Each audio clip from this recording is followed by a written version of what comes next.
The whiskey burned less than it should have.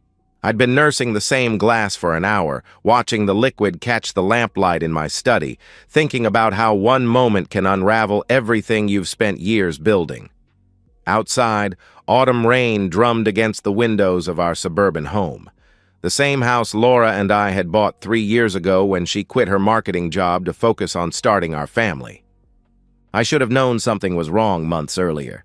The signs were there, hidden in plain sight like poorly documented code. But I'm a systems engineer, not a relationship analyst. I solve problems with networks and servers, not hearts and lies. It started with something as mundane as car keys. Thursday evening, October 15th. Laura had rushed in from her book club, arms full of groceries, fumbling with her oversized purse. "Nathan, can you grab my keys? They're somewhere in the black hole," she'd laughed, the same laugh that made me fall in love with her 8 years ago. I'd been working on my laptop, reviewing security protocols for a client's network upgrade. Simple enough, reach into her bag, find the keys, get back to work. My fingers pushed past her wallet, lip balm, tissues, the usual debris of daily life. Then they found something that made my breath catch. A fresh pack of Trojan condoms. Unopened. Still in the pharmacy bag with a receipt dated that afternoon. The world tilted. Not dramatically, not like in movies where everything crashes and burns in slow motion. It was quieter than that. A systematic failure, like watching error messages cascade across a screen when a critical process fails. Laura and I had been trying to conceive for over a year. She'd bought ovulation kits, tracked her cycles, scheduled our intimacy. She'd researched fertility diets, prenatal vitamins, and baby names. She'd shown me Pinterest boards of nursery designs and talked about leaving room in our budget for pediatric visits. Why would a woman desperate to get pregnant buy condoms? "Did you find them?" Laura called from the kitchen, her voice carrying that slightly strained cheerfulness she'd developed lately. "Yeah, got them," I replied. My voice sounded normal. Training in crisis management. Keep systems running while you diagnose the problem. I placed the condoms back exactly where I'd found them, beneath a stack of receipts, and carried her keys to the kitchen. Laura was putting groceries away with mechanical efficiency, her movements quick and purposeful. She'd changed her hair recently, subtle highlights that caught the overhead lighting differently. When had she done that? "How was book club?" I asked, studying her face for tells. "Oh, you know Sarah and her drama. Jennifer brought that quinoa salad again." She didn't look at me, focusing intently on arranging yogurt containers in the refrigerator. Her wedding ring caught the light. She was still wearing it, but I noticed she'd been taking it off more frequently at home, claiming it felt tight. I'd attended enough of her book club events to know the women by name, but lately she'd been vague about details. When I'd asked about the current selection last month, she'd paused too long before mentioning some romance novel I'd never seen her reading. "What's the book this month?" I pressed. Another pause. We're doing a classic. Something by Jane Austen." She closed the refrigerator with more force than necessary. "I'm exhausted. I think I'll take a bath and go to bed early." Jane Austen. Vague enough to be believable, but I'd given her a first edition copy of Pride and Prejudice for our anniversary 2 years ago. It was still on her nightstand, bookmark positioned exactly where she'd left it after reading the first 3 chapters. That night, I lay awake beside her listening to her breathing, cataloging everything that had changed in recent months. Her sudden interest in going to the gym 3 times a week, new underwear, lacy things that replaced her usual practical cotton, the way she'd become protective of her phone, taking it to the bathroom, keeping it face down during dinner. Most telling was the change in her enthusiasm for our baby-making project. Where she'd once been the one tracking ovulation windows and scheduling intimacy, lately she'd seemed distracted during our attempts at conception, going through the motions but mentally elsewhere. I'm methodical by nature. It's what makes me good at my job. When a system shows anomalous behavior, you don't ignore it. You investigate, You gather data. You identify the root cause. Laura stirred beside me, turning away in her sleep.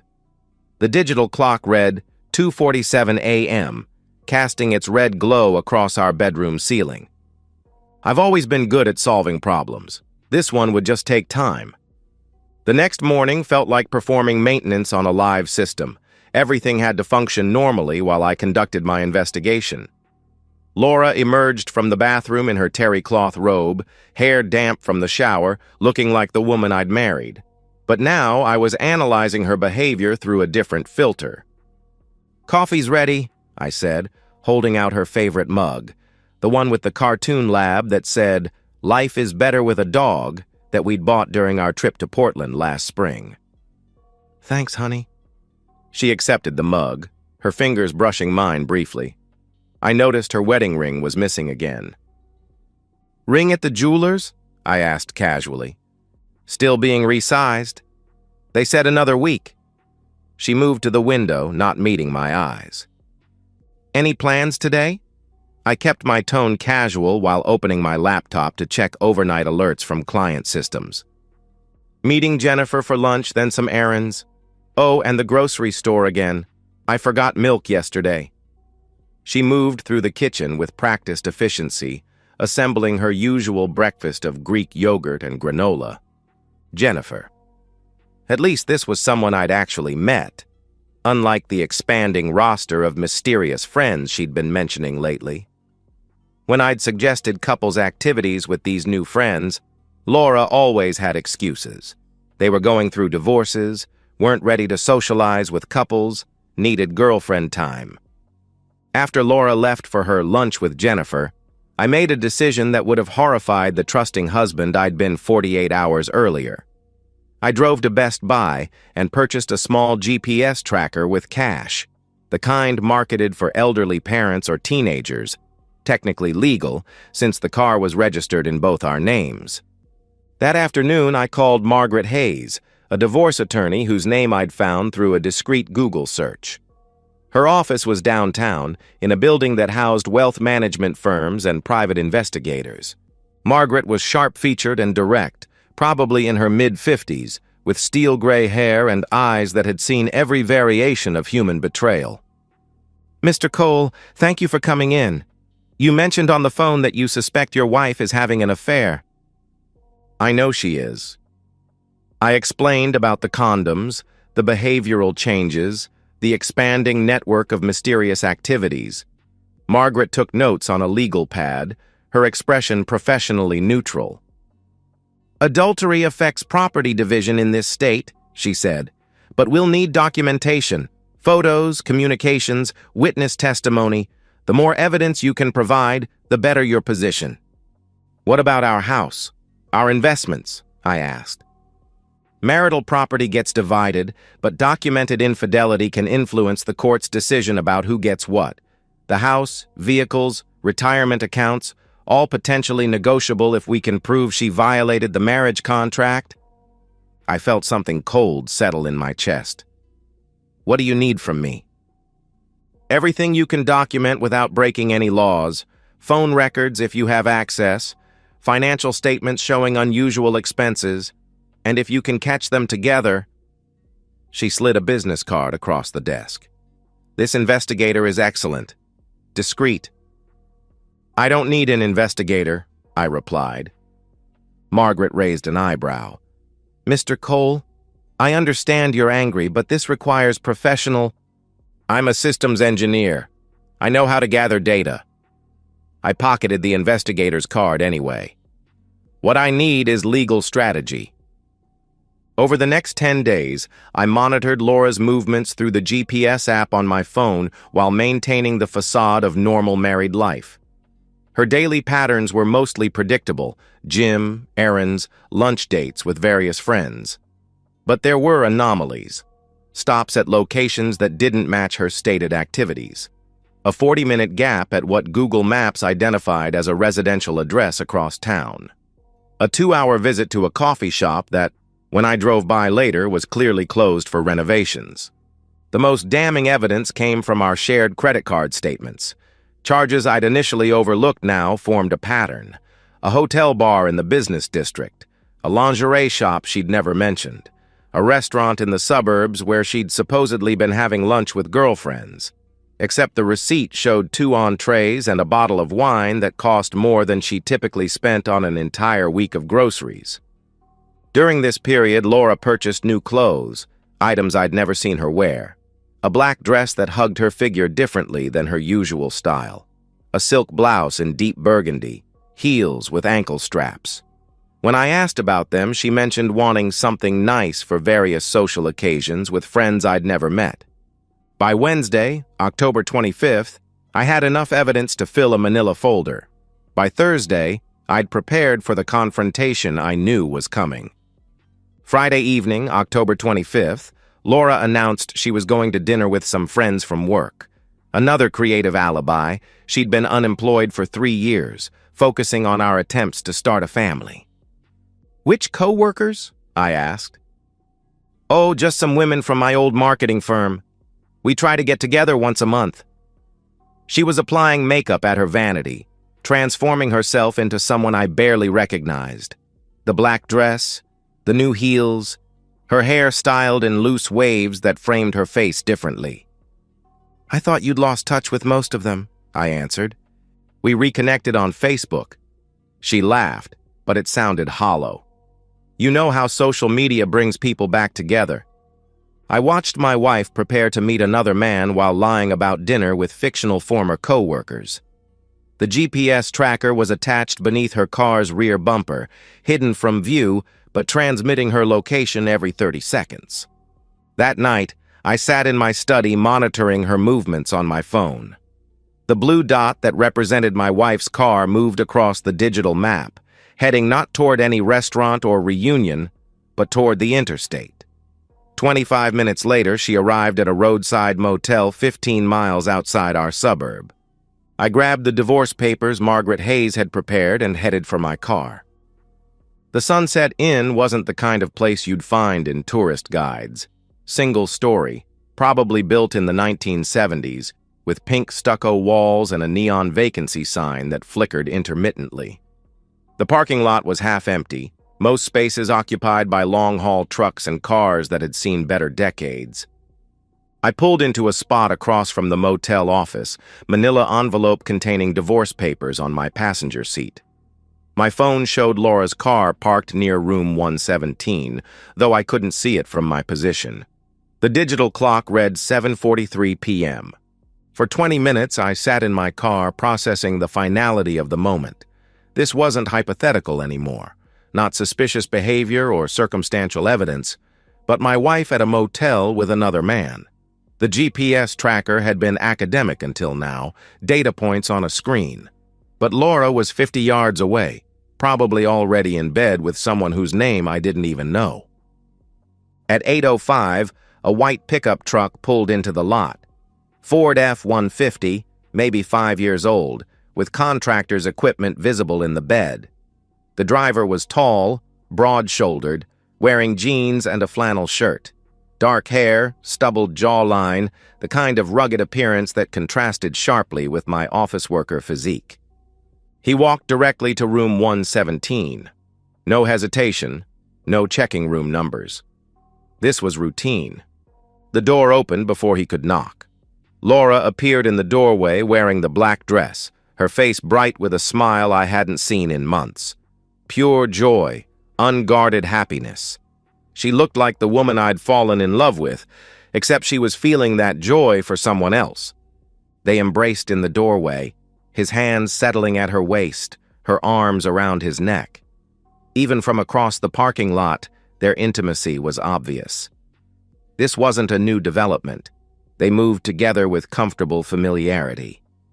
I sat in my car for another 10 minutes, watching the closed door of room 117, letting the reality sink in. My wife was inside that motel room with another man, probably already undressed, doing things she used to do with me. The woman who'd been too tired for intimacy with her husband for the past month was energetic enough for affairs in roadside motels. At 8:20, I got out of my car. The manila envelope felt heavier than it should as I walked across the parking lot. Room 117 was at the far end of the building, away from the office and main road. Private. They'd chosen well. I knocked 3 times. Firm, authoritative knocks that couldn't be mistaken for housekeeping or maintenance. "Just a minute," came Laura's voice, muffled by the door and slightly breathless. Footsteps. Hushed conversation. More footsteps. The door opened, revealing Laura in her black dress, hair slightly mussed but otherwise composed. Her expression cycled through confusion to recognition to absolute terror in the space of 3 seconds. "Nathan," she whispered. "Laura." I held up the manila envelope. "I brought you something." Behind her, the man from the pickup truck stood near the bed, shirt unbuttoned, looking like he was deciding whether to run or fight. The room smelled like her perfume and intimacy. "This isn't..." "We weren't..." Laura's training in marketing hadn't prepared her for this conversation. "Laura, meet Derek," I said, gesturing toward the man. "Derek, this is Laura's husband, the one she's been married to for 8 years while she's been f***ing you in motel rooms." Derek's face flushed. "Look, man, I didn't know she was..." "Yes, you did," I interrupted, keeping my voice level, conversational. "You know exactly what this is. You've been meeting here for weeks. You know her schedule, her marriage, her situation." I looked back at Laura. "How long?" She was crying now, mascara creating dark streaks down her cheeks. "Nathan, please, it's not what you think." "It's exactly what I think." I handed her the envelope. "Divorce papers. Adultery is cited as grounds. I have photos, GPS tracking data, credit card records, and now eyewitness testimony." Laura stared at the envelope like it might explode. "We didn't... Nothing happened yet tonight." "It doesn't matter," I replied. Those 3 words hit her like a physical blow. She sank onto the edge of the bed, still holding the envelope. Derek stepped forward, apparently deciding to play the protective lover. "You can't just..." "I can, and I did." I turned to face him fully. "You're Derek Hartwell. You live at 847 Pine Street, apartment 2B. You drive a 2019 Ford F-150, license plate XKV4429. You're a contractor who worked on the Henderson house renovation 3 blocks from mine. That's how you met my wife." His face went pale. I'd done my research. "What I'm trying to decide," I continued, "is whether you're worth the effort of destroying. Laura was my wife, so she gets the full treatment. You're just some asshole who couldn't keep his in his pants. The question is whether you deserve consequences beyond losing your married girlfriend." "Nathan, please," Laura sobbed. "We can work this out. Marriage counseling, whatever you want." "Read the papers, Laura. Don't come home. Your things will be packed and delivered to your parents' house by Sunday. The locks are already changed." I turned back to Derek, who was now fully dressed and edging toward the door. "As for you, Derek, stay away from my wife. Stay away from my neighborhood. And maybe think about whether you want to keep working residential jobs in this area. Amazing how quickly word spreads about contractors who can't be trusted around married women." I walked to the door, then paused. "Oh, and Laura? Those work friends you're having dinner with don't exist. Neither does your resized wedding ring or your book club discussions about Jane Austen.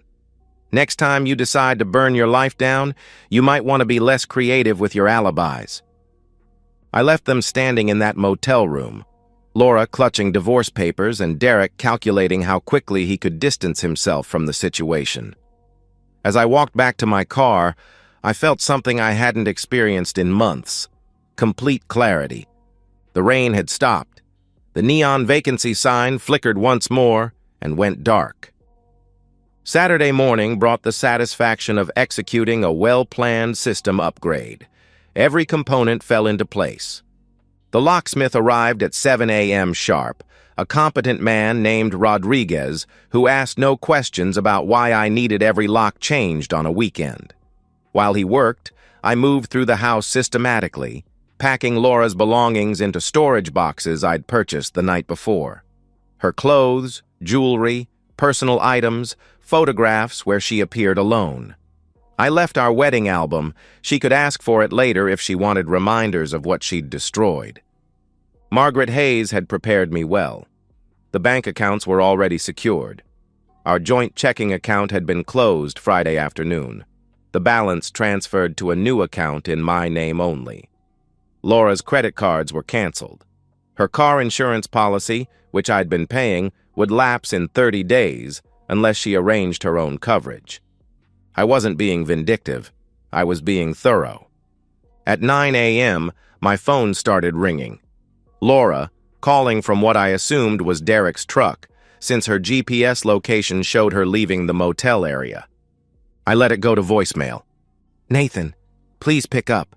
We need to talk about this. I know you're angry, but we can work through this. I made a mistake, but that doesn't mean we have to throw away 8 years of marriage. Please call me back." 12 more calls over the next hour. I listened to each voicemail, analyzing her strategy. Initially, she tried contrition mixed with minimization. She'd made a mistake. It was just physical. She still loved me and wanted to save our marriage. By the 6th call, anger crept in. How dare I track her movements? How dare I follow her? What gave me the right to make unilateral decisions about our marriage? By the 10th call, desperation. She needed clothes, needed access to money, needed to know where she was supposed to live while we worked things out. I never answered. Sunday afternoon, I loaded the boxes into my truck and drove to Laura's parents' house in the suburbs. Dan and Carol Matthews had never particularly liked me. I was too analytical, too focused on practical matters, not emotional enough for their daughter. Today, they would learn exactly how emotional I could be. Carol answered the door, her expression shifting from surprise to confusion as she saw the boxes. "Nathan? What's going on?" Laura called yesterday, but she was so upset we could barely understand. "Laura had an affair," I said simply. "She's been meeting a contractor named Derek Hartwell at motels for at least 2 months. I caught them Friday night. These are her things." Dan appeared behind his wife, his face already hardening. "Now hold on. I have documentation." I set down the first box and handed Carol a manila folder. Credit card receipts, GPS tracking data, photographs. Laura chose to destroy our marriage. I'm choosing to protect my assets. Carol opened the folder, scanning the evidence with growing horror. The restaurant receipts, the hotel charges, the timeline I'd constructed showing Laura's movements over the past month. "This doesn't mean you have to divorce her," Dan said, but his voice lacked conviction. "People make mistakes. This wasn't a mistake. This was a calculated deception that lasted months." I set down another box. She created elaborate fictional alibis. She bought new clothes to wear for him. She told me she was trying to get pregnant while buying condoms for her lover. Carol was crying now, still holding the evidence folder. "Where is she?" "Probably with Derek, trying to figure out her next move. She's called me 17 times since yesterday. I haven't answered."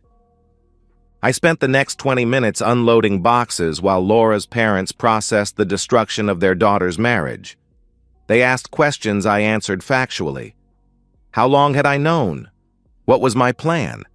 Was there any possibility of reconciliation? "No," I said to the last question. Laura made her choice.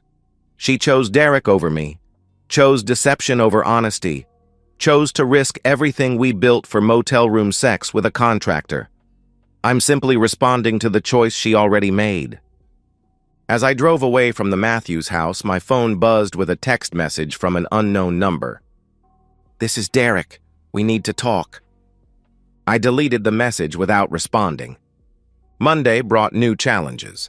Laura had apparently spent Sunday night at her parents' house because Carol Matthews called my office at 10 a.m.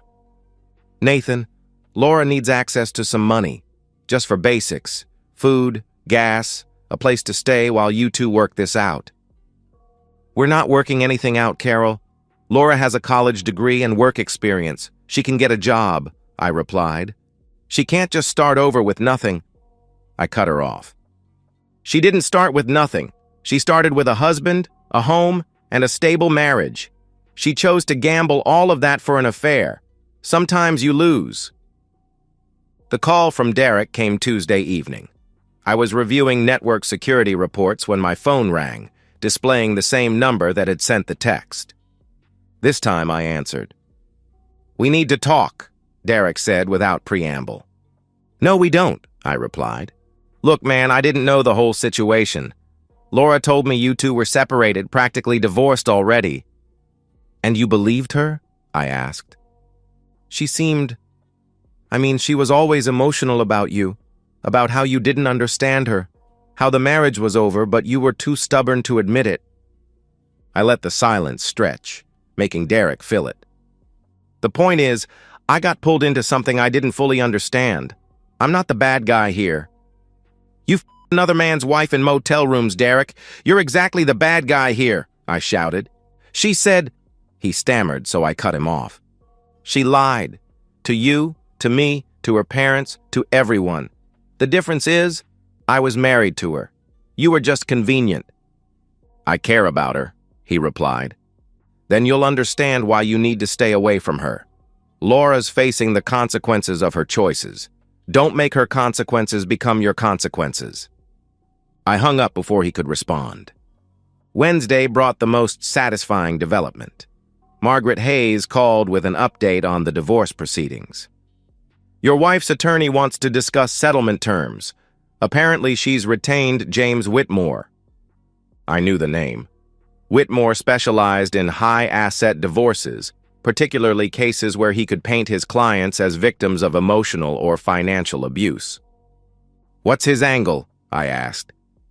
"He's claiming you've engaged in controlling behavior, monitoring her movements, cutting off her access to funds, making unilateral decisions about marital property. He wants temporary spousal support and shared custody of marital assets until the divorce is finalized."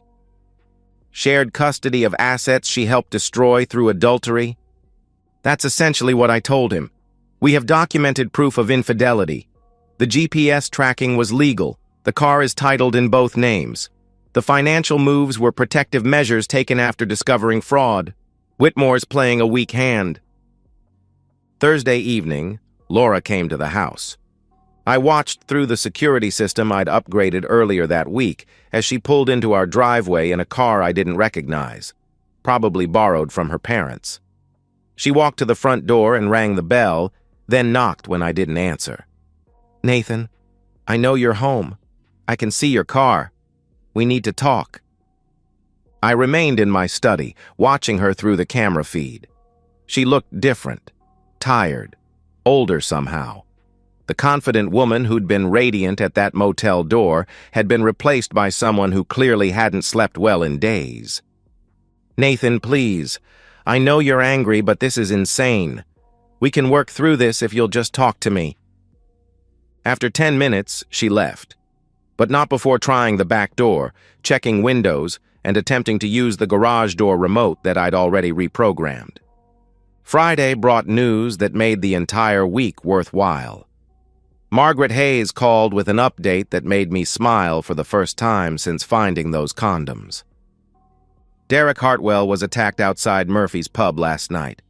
Someone broke his jaw and 3 ribs.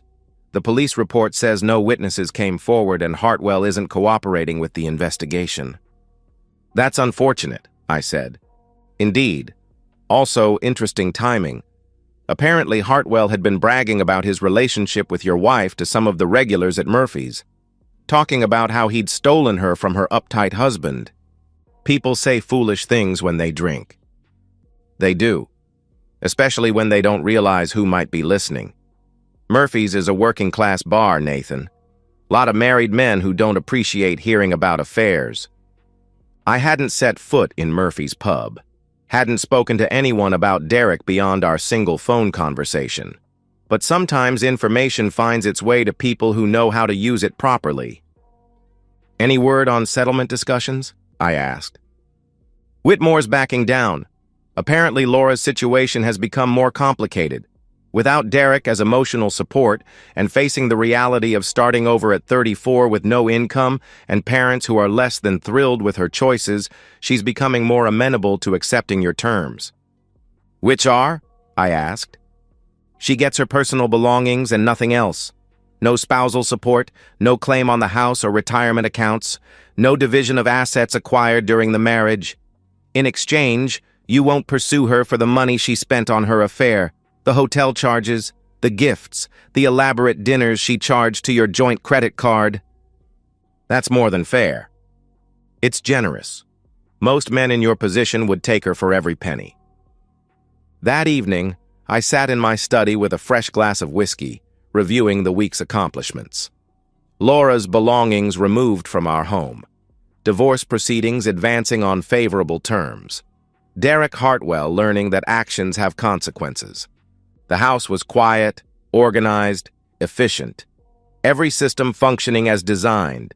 I'd solved the problem. 6 months later, I still sleep on the left side of the bed. It's habit more than sentiment. 8 years of marriage creates patterns that outlast the relationship itself. The house remains exactly as it was, minus Laura's belongings and the photographs I donated to charity. I've made no effort to redecorate or claim the space as exclusively mine. It simply is what it is. A house where a married couple once lived, now occupied by a divorced man who learned not to trust without verification. The divorce was finalized in February. Laura signed the papers without contest, taking only her personal items and a car that her parents helped her purchase. She'd found work at a marketing firm downtown, entry-level position, significant pay cut from her previous career, but it was employment. According to mutual acquaintances, she'd moved into a studio apartment across town and was doing her best to start over. I haven't seen her since that Thursday evening when she stood on our front porch pleading for conversation. I haven't heard her voice since the last voicemail she left 3 weeks after our motel confrontation. In that final message, her tone had shifted from anger to resignation. I know you'll never forgive me, Nathan. Maybe I don't deserve forgiveness. But I want you to know that I'm sorry. Not just for getting caught, but for all of it. For throwing away what we had for something that meant nothing. I'd deleted the message without saving it. Derek Hartwell's recovery took longer than expected. A broken jaw requires surgery, and 3 fractured ribs complicated his breathing for weeks. He'd been unable to work for 2 months, which in the construction industry means lost contracts and damaged reputation. From what I'd heard through carefully maintained information networks, Derek had stopped frequenting Murphy's pub and rarely discussed his personal life with anyone. Sometimes problems solve themselves when the right information reaches the right people at the right time. I've been dating, though casually. Professional women who understand boundaries and don't ask probing questions about my previous marriage. There's Susan, a financial advisor I met through work networking, and Amanda, who manages IT systems for a healthcare company. Both relationships are structured with clear expectations and regular reassessment. I treat relationships like security protocols now. Trust requires authentication, verification, and regular audits. Emotional access is granted incrementally, with defined privileges and monitoring capabilities. It's not romantic, but romance was what made me vulnerable to Laura's deception. The GPS tracker I'd used to monitor Laura's movements now sits in my desk drawer, a reminder of necessary precautions. I've installed security cameras around the property, not from paranoia, but from an understanding that information is protection. Knowledge prevents surprises, and surprises are how systems fail. My work has expanded. Word spreads in professional circles about competency and discretion. Colleagues seek my advice on personal security, background verification, protection of digital assets. I've become known as someone who understands how to safeguard what matters. Thursday evenings, I drive past the Sunset Inn on my way to a client meeting across town. The motel remains unchanged. Pink stucco walls, flickering vacancy sign, the same aura of temporary arrangements and questionable decisions. Room 117 is visible from the parking lot, just another door in a row of identical doors. Sometimes there are cars parked outside, other people making choices they'll regret. I don't slow down or dwell on memories.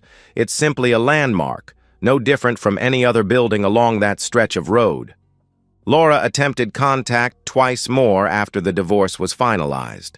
Once through her mother, asking if I would consider meeting for coffee to discuss closure. Once through a mutual friend from our previous social circle, wondering if there was any possibility of maintaining a friendship. Both requests were declined politely but firmly. Last month, I received information through a professional contact that Laura had been terminated from her marketing position. Attendance issues, according to the source. Too many sick days, too many personal calls, general inability to focus on work responsibilities. She'd found new employment at a retail store, part-time hours, minimum wage plus commission. The information came with no request for action on my part. Sometimes people simply share updates about individuals they know you've been monitoring. Professional courtesy between people who understand the value of current intelligence. I felt nothing upon hearing about Laura's employment difficulties. No satisfaction, no concern, no residual anger. She'd become what she'd always been destined to become after making her choices, someone else's problem to solve or ignore. Tonight, I'm reviewing quarterly security assessments for 3 corporate clients, updating protocols based on emerging threats and vulnerabilities. The work is methodical, systematic, intellectually satisfying. Problems have solutions if you understand the underlying systems and maintain proper oversight. The rain has started again, drumming against my study windows with the same rhythm it had that October evening when I discovered condoms in my wife's purse. But now the sound is simply weather, atmospheric conditions that require no analysis or response.